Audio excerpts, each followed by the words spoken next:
Zip solo copié el escrito de J y lo puse en Loquendo, créditos a el PLS. Para entender la historia de Five Nights at Freddy's hay que olvidarse que estos son juegos y quiero que tomen realmente a esta saga como lo que es. ¿Terror?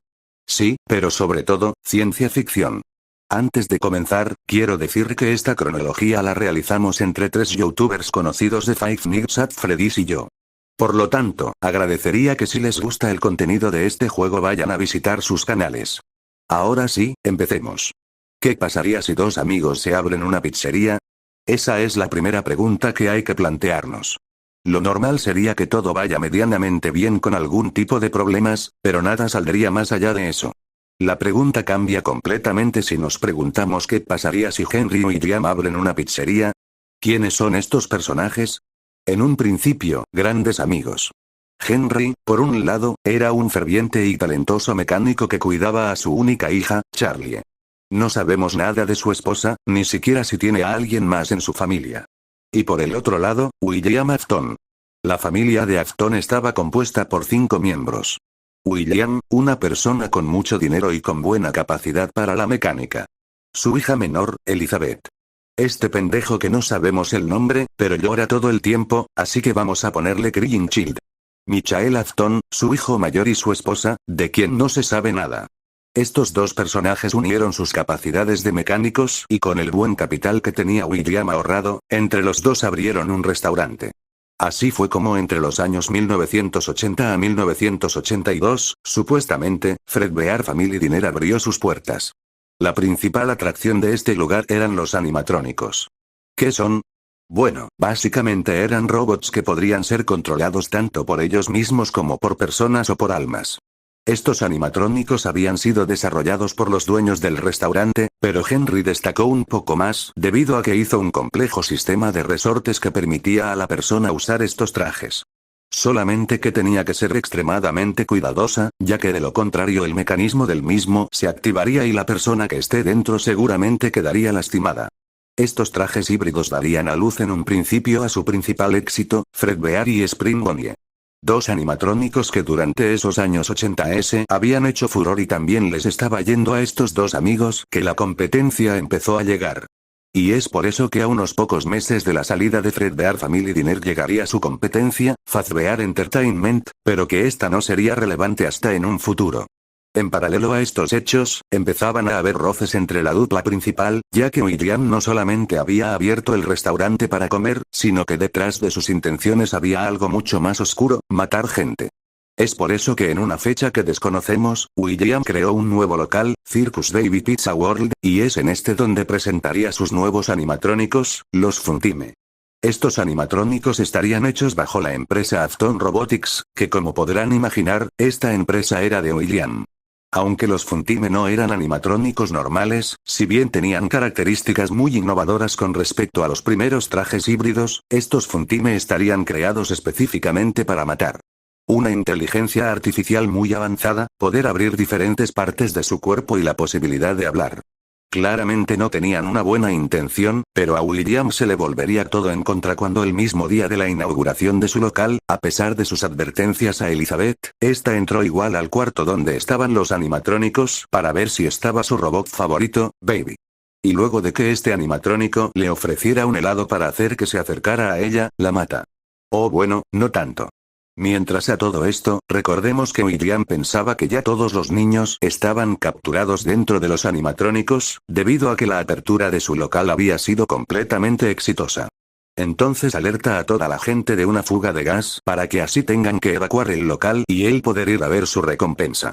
Cuando William va a ver si sus animatrónicos habían capturado niños, sí, así es, habían capturado niños.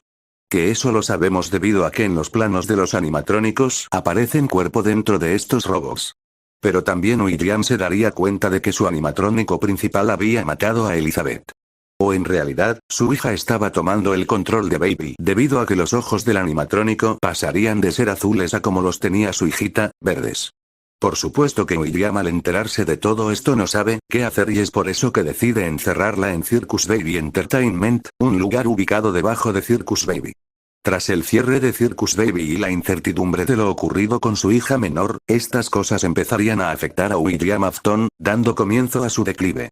Por eso, luego del fracaso de Circus Baby, este vuelve a pedirle ayuda y trabajo a Henry, que a pesar de todos los problemas que había tenido con su anterior socio, le da trabajo de administrador o mecánico, por eso se lo puede ver colocándole la cabeza de Fredbear a uno de los empleados de Fredbear Family Diner. Durante estos meses, de un año que suponemos que es 1883, Henry creó y anunció otros animatrónicos por la televisión, que serían Freddy, Foxy, Chica y Bonnie. Por supuesto que William, al ver que había creado más animatrónicos, haría crecer la tensión con su nuevo jefe, pero lo que realmente llevaría a William a ponerse de un tono violeta sería la muerte de su hijo menor, el pendejo que llora, Crying Child. ¿Se acuerdan de Mike, el hijo mayor de William? Bueno, este personaje asustaba de manera sobremedida a Crying Child y mientras ésta atormentaba a su único hermano chico, William protegía de sobremanera a su hijo menor, poniendo cámaras por toda la casa y dándole un peluche creado por él mismo para que pueda hablarle y sentirse cómodo. Todo esto, a pesar del comportamiento psicópata de William, serviría para vigilar a su hijo menor y así que no se escapara a ver a los animatrónicos debido a que a Crying Child le fascinaban. Pero William, al haber creado con Henry los dos primeros trajes, sabían lo que podían hacer y lo dañino que eran, por eso las medidas de sobreprotección. Pero ahora vamos a remontarnos a una teoría entre Five Nights at Freddy's 4 y The Wistedones, el primer libro. Supuestamente, Five Nights at Freddy's 4 ocurriría en las pesadillas de Crying Child, pero la verdad es que no, las pesadillas esas que ves son reales y no un mal sueño de este niño, ya que son parte de un plan muy macabro de su padre. Verán, en la novela de The Wistedones, William crea un disco que hace tener alucinaciones con animatrónicos, exagerando su forma, su tamaño, etc. Algo así como la película de Batman donde el espantapájaros tiene un spray que te hace sobredimensionar tus miedos.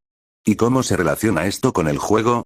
El tema de las alucinaciones, no Batman, no tiene nada que ver Batman acá.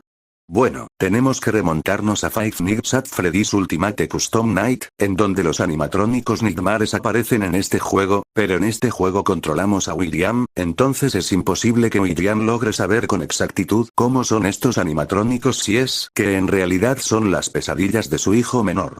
En otras palabras, ¿cómo sabes exactamente las pesadillas de otras personas? Con lo cual, si volvemos al primer libro, nos introducen que William creó discos ilusorios para hacer creer a la gente cosas que realmente no hay, y esto lo utilizaría con Crying Child para hacer que se aleje definitivamente de los animatrónicos. Por eso es que tampoco nunca lo vemos regañar a su hijo mayor por maltratar a su hermanito, debido a que este le estaba generando un trauma con los animatrónicos, cosa que a William le servía, aunque el error de William fue confiar demasiado en Michael, porque este no sabía dónde estaba el límite de la broma, ya que Mike asustaba a su hermano solamente por diversión, y el problema se desataría en ese año 83, en el lugar donde había comenzado y terminado todo, Fredbear Family Diner. Mike y sus amigos llevan a Crying Child por la fuerza al restaurante para seguir molestándolos con los animatrónicos en el día de su cumpleaños, y siguiendo con la broma, lo ponen en la boca de Fredbear simulando que se lo iba a comer, y desgraciadamente no solo simuló eso. Como había dicho en un principio, el sistema de resorte de Henry era sensible, por lo que al introducir un niño dentro de la boca, el traje se cerró en la cabeza de Crying Child, que luego de eso, el mini Afton entra en un estado de coma donde están todos los animatrónicos que él conocía y el peluche que le había regalado William, donde en esta pantalla se da a entender como que su padre le está dedicando las últimas palabras a su hijo, pidiéndole que lo perdone, y diciendo dos frases que quedarían para muchísimas teorías. Vos estás roto, yo te reconstruiré. Por supuesto que esto lo dice debido a que a partir de la muerte de Elizabeth, él sabía que de alguna forma los animatrónicos lograban tomar el alma de la persona y adaptarla a su cuerpo, o por lo menos ahí alma y animatrónico convivían en un solo cuerpo. Una curiosidad de esta parte de la historia es que como estamos en 1983, si recorremos la casa de los Afton, nos vamos a encontrar con un cuarto que da a entender que es de una niña, y quien era la única niña que tenía la familia Afton, Elizabeth Afton. Por lo tanto, antes de ese 1983, la hija de William ya estaba dentro del cuerpo de Baby debido a la mordida del 83, las muy malas reputaciones y rumores que despertó que un animatrónico había matado a un niño, la gente había dejado de ir a Fredbear Family Diner. Pero el problema de Henry no solamente estaría en su restaurante, sino que tenía un problema aún mayor con William, que seguramente le iba a culpar a este de la muerte de su hijo, ya que recordemos que el sistema de resorte de estos trajes había sido obra de Henry principalmente. Y aparte, William no solamente había sufrido un daño mental increíble por la muerte de sus dos hijos menores, sino que había comenzado un plan de venganza y de investigación del remanente. ¿El qué? El remanente, una sustancia que segregaba al animatrónico si se prendía fuego una vez que tenía un alma dentro. Como sea, el remanente se podría extraer de los animatrónicos y colocar en otros, por eso la única forma de destruir a un alma dentro de uno de estos robots es destruyendo todo el remanente. Por más de que si el remanente de una persona estaba en 3 animatrónicos distintos, con que se destruya solamente uno, el alma de esa persona seguía quedando en los otros 2. Creo que se entendió, el temor de Henry por su vida y la de su propia hija estaba muy justificado y es por eso que creó un animatrónico especializado en proteger, Puppet. Pero por más animatrónicos que haya, si a este lo encierran en una caja de regalos, no serviría para nada. Y es por eso que un día entre los años 1983 a 1985, William tendría la oportunidad de vengarse de su ex amigo y una vez que se encuentra con Charlie a las afueras del restaurante, este la mata. Luego de que Puppet pudiera escapar de donde estaba encerrada, sale a buscar a Charlie a pesar de que la lluvia obviamente dañó todos sus circuitos. Pero ya era demasiado tarde y este animatrónico decide pasar los últimos momentos de Charlie a su lado abrazándola. Pero esto aparte de ser un simbolismo, lo que está haciendo Puppet es que el alma de Charlie vaya a parar dentro de este animatrónico, por lo que sí, Puppet tiene mitad animatrónico, mitad Charlie.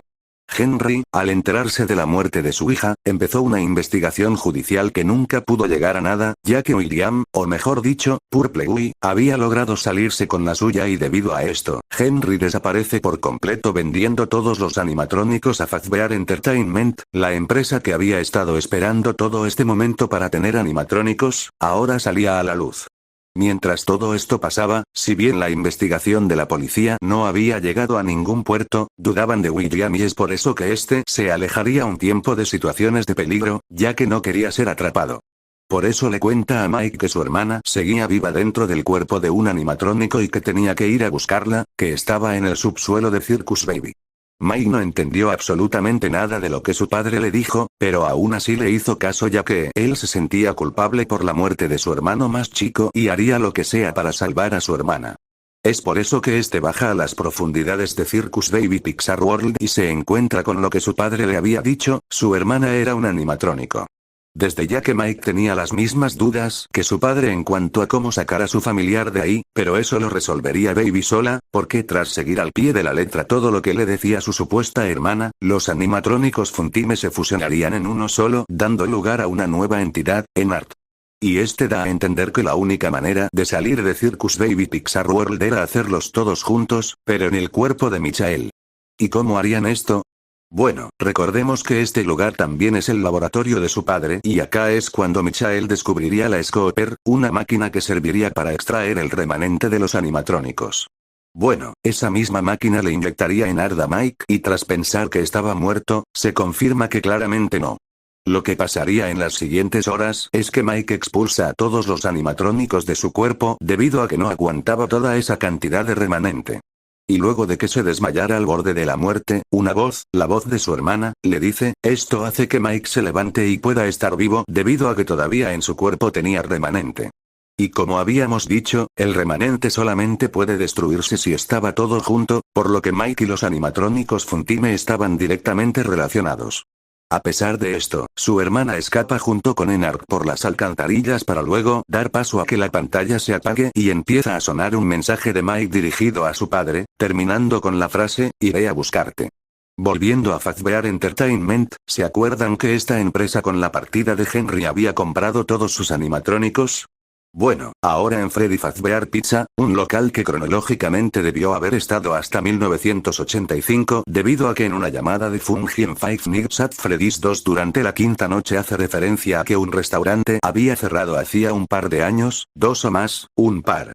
Y si sabemos que el restaurante de Five Nights at Freddy's 2 se funda en 1987, es muy fácil la cuenta que hay que sacar. Pero tampoco puede ser antes de 1983, ya que primero tiene que morir el hijo de William para que éste pierda completamente la cabeza y pase todo lo de Charlie. Por lo tanto, el primer Freddy Fazbear Pizza tendría que estar ubicado entre los años 1983 a 1985. Pero en este lugar pasarían una de las peores cosas. Luego de que suceda el incidente de 2 empleados lastimados por usar los trajes híbridos, tanto a Fredbear como a Spring Bonnie los encierran y los dejan abandonados. Y aunque la empresa Fazbear Entertainment pudo encubrir este hecho, no pudieron tapar el incidente gigante que vendría. Debido a que estos 2 empleados se lastiman, el local tiene que contratar más personal y es acá donde William aprovecharía para meterse como guardia de seguridad, buscar el traje de Spring Bonnie y en uno de los tantos cumpleaños de ese lugar, un 26 de junio de un año desconocido, este personaje deja de ser William para convertirse completamente en Purple, asesinando a 5 niños. 5 inocentes niños que debido a que la policía jamás pudo encontrar sus cuerpos se llamarían los niños perdidos o The Missing Childrens. Pero no es que estaban perdidos, sino que Puppet no iba a dejar que esto pasara de nuevo y por eso pone las almas de estos niños dentro de los animatrónicos y así podrían vengarse del hombre detrás del sacrificio. Estos niños serían Gabriel, Fritz, Susie, Jeremy y por último Cassidy. Luego de la supuesta desaparición de estos niños, el primer local de Fazbear entraría en una etapa de remodelaciones y tendría su gran apertura en 1987, el lugar donde transcurre Five Nights at Freddy's 2. En esta reapertura de Fazbear, entraría en juego un nuevo personaje, Jeremy Fitzgerald, un guardia de seguridad que el juego lo hace pasar como el protagonista, pero el protagonista acá no es nada más ni nada menos que Fungi. Una persona misteriosa que no se sabe quién es, pero sí sabe todo lo que sucedió anteriormente, desde la muerte de los niños hasta que los animatrónicos persiguen a los guardias de seguridad, pero el chico del teléfono trata de decirte esto de la manera más liviana posible. A este restaurante vamos a llamarlo Freddy Fazbear Pizza 2. Tenía mucho más lujos que los anteriores, era más grande, más espacioso y sobre todo los animatrónicos eran distintos. Ahora ya la empresa tenía un conjunto de 2 animatrónicos, los 5 viejos, los 2 trajes híbridos y 4 nuevos que serían los animatrónicos Toys. Estos eran reversiones más chicas de Freddy, Bonnie y Chica, pero también estaban Mangle y Balloon Boy. Tenían el objetivo de ser mucho más amigables y contaban con el reconocimiento facial para identificar criminales. Es por eso que el asesinato de los 5 niños tiene que ocurrir antes de este segundo local, porque si no, ¿qué lógica tendría? Por supuesto que la empresa Fazbear Entertainment gastó una buena cantidad de plata en este lugar y no le saldría muy redituable este restaurante. A lo largo de las noches, Fungine nos va revelando ciertos acontecimientos y de la primera noche que tiene una voz calma o tranquila, llegamos a la última noche, donde su voz empieza a sonar de una manera mucho más nerviosa y preocupada. Jeremy entra un 8 de noviembre a trabajar en este restaurante y se va un 13 de noviembre, pero acá viene lo interesante. Recordemos que Puppet era Charlie y esta sabe que William había matado a 5 niños. Entonces decide devolverles la vida para que así puedan vengarse de su asesino y es acá donde entra el minijuego, en donde podemos ver a Freddy, Puppet y Purple, los 3 en una misma habitación y Purple estaba ahí por una sola razón, robarse los trajes. Cosa que podemos deducir cuando la grabación de la última noche, Fungine dice esto. Por lo que ahora tiene más sentido y capaz que a Fungine se lo escucha tan agitado porque recordó lo que había pasado ese 26 de junio cuando alguien había entrado con el traje de Spring Bonnie a matar a 5 chicos. Sea como sea, en este restaurante pasa el hecho más confuso de todos, la mordida del 87. No se sabe bien cuál fue la razón o a quién, pero se supone que luego de que Fungine le diga ya que no se había matado a los 5 niños, se le ha dado cuenta de que el traje de Spring Bonnie, pero se supone que luego de que Fungine le diga a Jeremy que si podía trabajar durante el turno de día, este fue mordido por algún animatrónico, cosa que nos enteraríamos recién 5 años después. Pero antes que cerrara este restaurante, la noche que Jeremy estaba trabajando en el día, a la noche no había nadie y es por eso que contratan a un tal Fritz Smith, que no es nada más ni nada menos que Mike, el hijo de William, pero este es expulsado debido a que manipuló los animatrónicos y por su olor, que recordemos que era porque el cuerpo de Mike técnicamente estaba en descomposición, por eso se ve de esta manera. Luego de que cerrara este local y que Fazbear destruyera los animatrónicos Toys debido a la mordida del 87, tras 5 años de inactividad, los animatrónicos clásicos volverían al ruedo en un nuevo restaurante de Fazbear Entertainment, uno que sería mucho más chico que el anterior debido a que se habían gastado todo el presupuesto y es por eso que pasamos de un local gigante a una especie de cabina claustrofóbica. Acá van a estar solamente los animatrónicos clásicos, Freddy, Chica, Bonnie y Foxy, pero ocasionalmente también aparecería Golden Freddy, el personaje más misterioso de toda la saga. Por suerte se descubrió que este personaje es Cassidy, uno de los 5 niños asesinados por William el 26 de junio, ya que esto lo revelaría el survival book de Mike, que lo escribió durante las noches mientras trabajaba de guardia en el restaurante de Five Nights at Freddy's 1. Dentro de este libro, a través de muchísimos códigos, llegabas a la conclusión de que el desenlace de toda esta actividad, el único propósito de esta guía de supervivencia es descubrir un nombre, el nombre de Cassidy. Pero no solamente eso, encontrabas el nombre en una página donde la mayor palabra que se repetía era It's me, lo que claramente da a entender que Cassidy es Golden Freddy. Siguiendo con la historia, ahora tocaría el turno de que Fungi sea el guardia de seguridad, debido a que como Fazbear Entertainment no tenía más presupuesto, pusieron justamente a esta persona. Él, sabiendo lo que le iba a pasar, llega a grabar 4 noches en una cinta para hacer que el siguiente guardia de seguridad pueda evitar a los animatrónicos. Graba solamente 4 cintas porque después es atrapado por los animatrónicos y muere. Al morir Fazbear busca personal y Mike ve en el diario un aviso de buscamos trabajador. Sin dudas, va, ya que podría ser que ahí esté su padre o que su hermana Baby haya vuelto a ser parte de las atracciones animatrónicas. Por supuesto que no estaban ninguno de los dos. Solamente aparecía a cada tanto Golden Freddy tratándose de comunicarse con él, diciéndole It's me. Acá hay 2 teorías, una es que Cassidy es la hermana de Mike, o sea, una hija perdida de William que no sabemos nada y por eso dice esta famosa frase. O la que es mucho más simple es que el alma de Cassidy se confundió a Mike con su asesino, William, ya que tienen una apariencia muy similar y le está diciendo soy yo, recordándole que él la había matado. Mike sobrevive todas las noches y vuelve a manipular a los animatrónicos. ¿Con qué razón? Muy probablemente para que los destruyan, ya que recordemos que tenías que destruir todo el remanente de los animatrónicos para que el alma pueda descansar en paz. Pero de nuevo es encontrado y despedido, haciendo que ahora esté completamente solo, sin su hermana, hermano y sin su padre, al que seguiría buscando durante 30 años más. Pero antes de eso, William seguía con la idea de robarse los trajes animatrónicos, un rompepelotas total. Por eso que entra una vez más al local ya abandonado de Freddy Fazbear, solamente que esta vez no contaría con la misma suerte que antes. Debido a que el alma de Golden Freddy se le aparecería y aterrorizado, corrió a meterse en el traje donde comenzó todo y terminó. Ya que los resortes de Spring Bonnie hacía años que no tenían el mantenimiento adecuado y es por eso que provocó lo inevitable, la muerte de Purple Guy. A todo esto se puede deducir que el alma es la de Cassidy o Golden Freddy porque aparecen todos los animatrónicos desmantelados y porque Golden Freddy tiene la habilidad de aparecer en distintos lugares y es por eso que al principio del minijuego aparecemos en un lugar al azar para luego ir en busca de Purple Guy.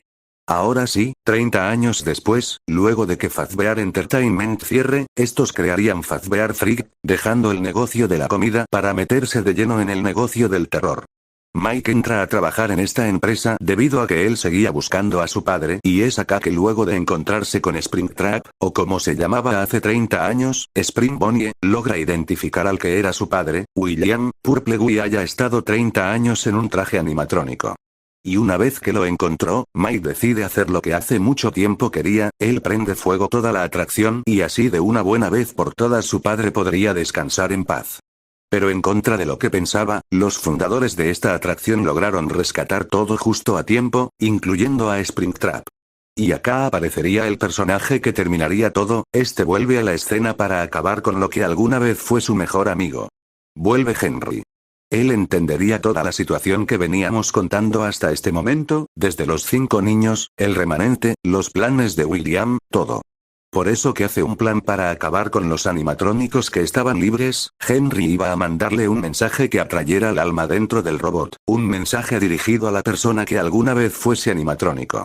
Así fue como logra reunir a todos, desde Springtrap hasta Baby. Pero faltaba uno, Puppet, que por alguna razón no quería volver a la pizzería. Henry sabía que ahí adentro estaba el alma de su pequeña niña, Charlie. Así es como crea a Luffy, un animatrónico específico para capturar a Puppet y traerlo hacia él. Henry llama a Mike para trabajar juntos en esto y mientras el primero hace todos los preparativos para su Freddy Fazbear Pizza Simulator, Mike trabaja en la búsqueda de los animatrónicos y es quien hace las entrevistas para confirmar que los animatrónicos seguían teniendo las almas de sus seres queridos dentro. Pero Henry no le cuenta un detalle importante a Mike, y es que todo esto era un plan para no solamente terminar con la vida de sus familiares, sino que la de ellos mismos también. Así es como Mike incendia todo el local, dejando encerrados a todos los animatrónicos, y aunque su idea no era matar a Mike, este se queda porque sabía que no iba a poder tener otra forma de morir debido a que, como él había dicho hace tiempo, si algo está malo conmigo, debería estar muerto. Henry en menos de un par de meses logró acabar con toda esta historia, solamente que no con toda, porque este es el final bueno. En el final malo, Golden Freddy también es reclutado a ese Freddy Fazbear Pizza Simulator, captura a William en su traje y lo condena a pasar toda la eternidad dentro suyo, dando lugar a los acontecimientos de Ultimate Custom Night, donde estamos viendo cómo William es torturado por sus propias creaciones y por las que alguna vez construyó su mejor amigo. La historia de Five Nights at Freddy's es muy confusa, llena de huecos, cosas que no se entienden y mil argumentos que no tienen una explicación certera, pero por suerte acá termina esto, ¿no? ¿No? ¡Oh, Dios! ¡No!